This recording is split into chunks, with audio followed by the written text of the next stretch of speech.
LDs go for launch.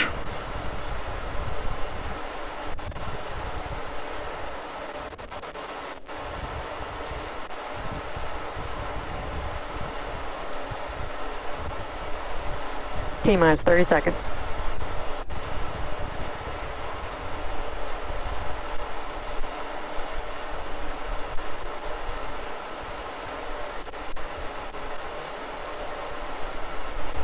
T-minus 15 seconds.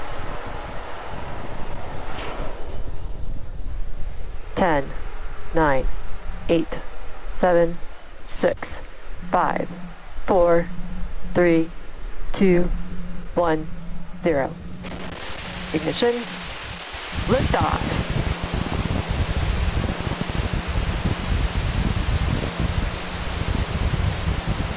Falcon 9 switching downrange. Stage 1 propulsion is nominal.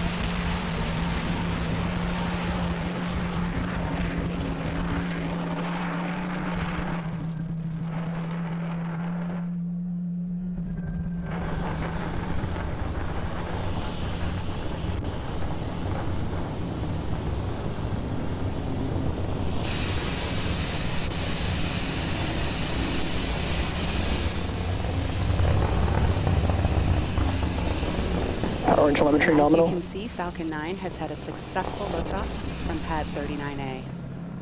Moments ago, we throttled the engines down and we'll throttle back up just in a second for preparation for Max Q.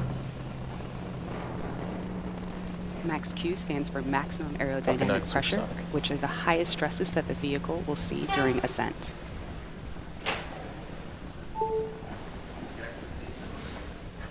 Maximum aerodynamic pressure.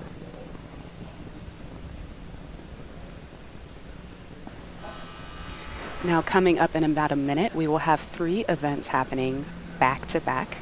First is main engine cutoff, or MECO. This is where all 9 M1D engines will shut off to slow the vehicle down in preparation for the second event, which is stage separation. This is where the second stage will separate from the first stage, with stage 1 making its way back down to Earth for landing, and stage 2 kicking off that third event that I mentioned, which is SES1, or second engine start 1. This is where the MVAC engine will light up and propel the second stage along with the Starlink satellites to orbit.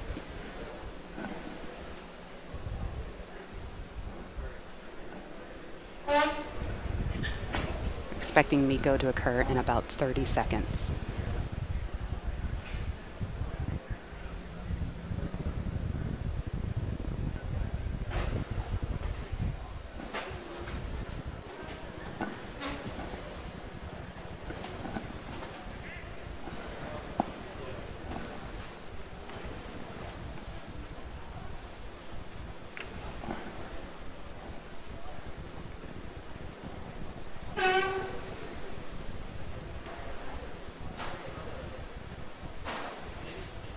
MECO.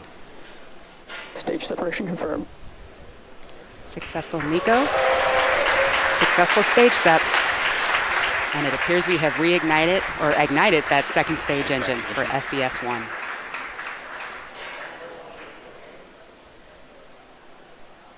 Now we're just a few seconds from fairing deploy. Again, this fairing has flown before on a previous mission.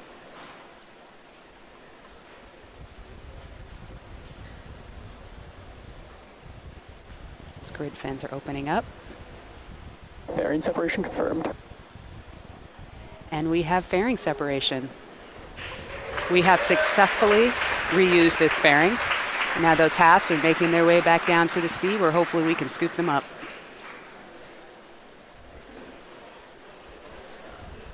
So on the left side of your screen you have stage 1, which is making its way down to the drone ship.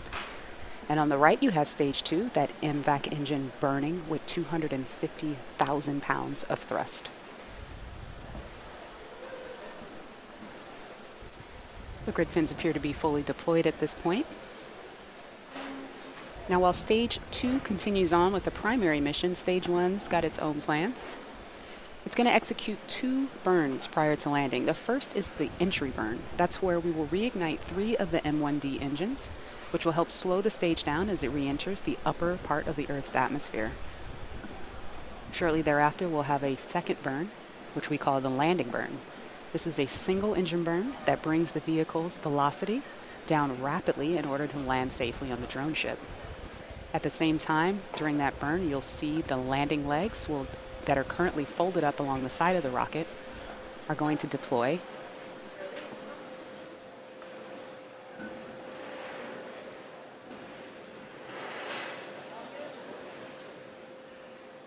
MVAC is looking good right now. It looks a little overexposed on that image there, but we can still see the plume coming out, and we're still hearing good data.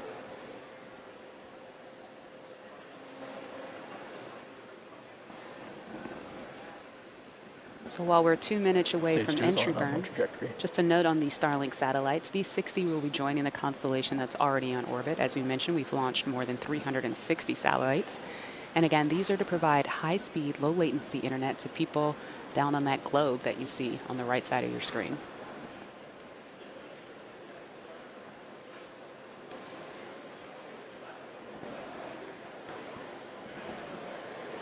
The MVAC engine on stage 2 is at full power and on a nominal trajectory.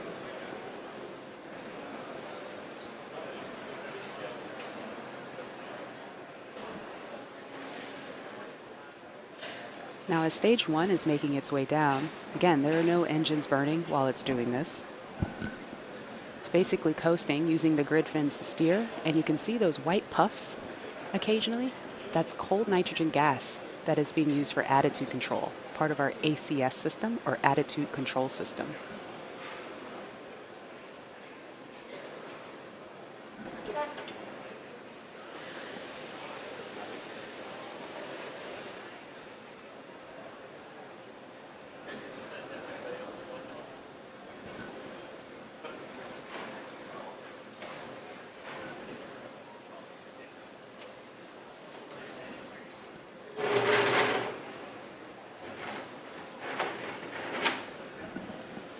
That entry burn should be coming up here in about 15 seconds. Meanwhile, stage 2 continues on as planned.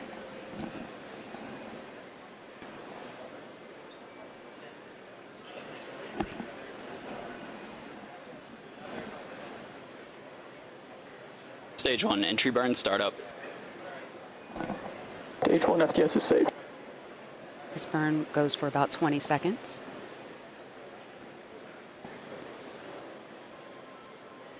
Four engines burning at once right Stage now. 2 continues to follow a nominal trajectory. Stage 1, entry burn, shutdown. All right, successful shutdown of that entry burn. Meanwhile, stage 2 is looking great.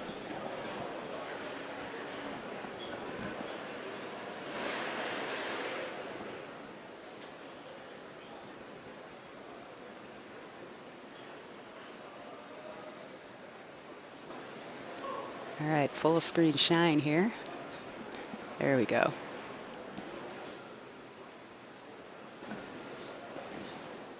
Now this burn on stage 2 is going to continue up until you hear the call out of SECO 1, or second engine cutoff 1. You're going to hear that pretty quickly after landing. Stage 1, entry transonic.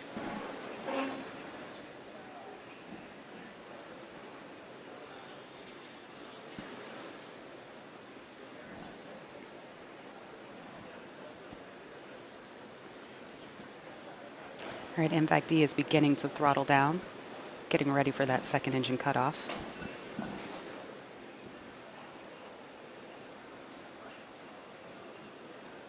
Stage 1, landing burn, startup. Entering terminal guidance.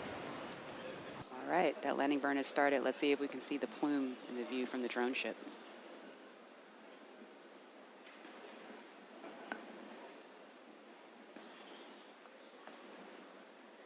Stage 1, landing leg deploy.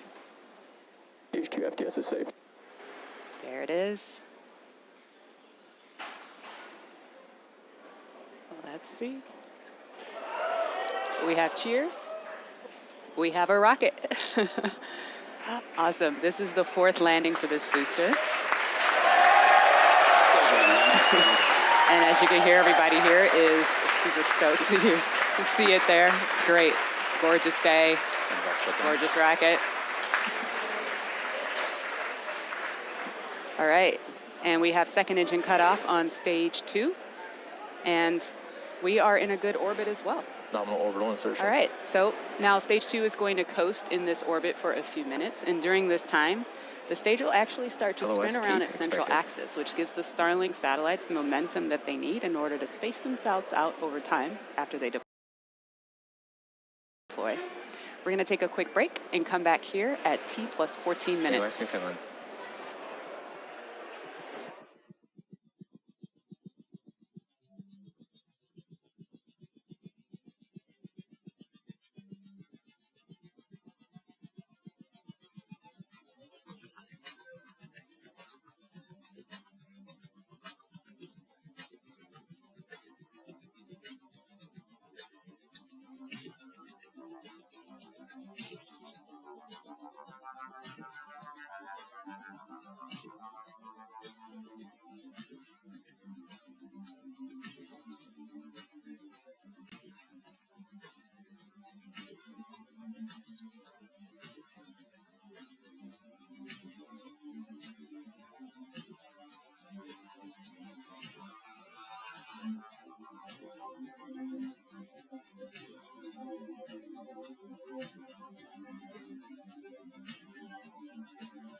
Welcome back to the webcast for Starlink.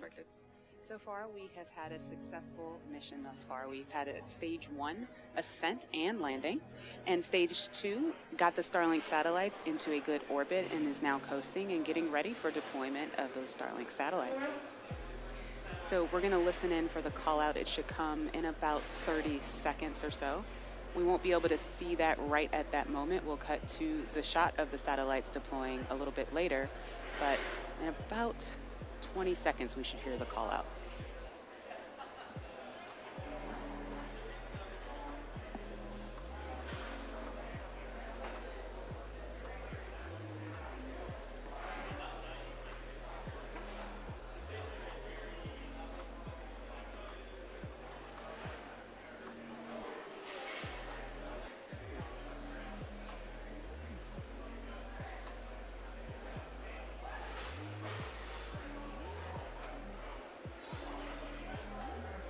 Payload deploy confirmed.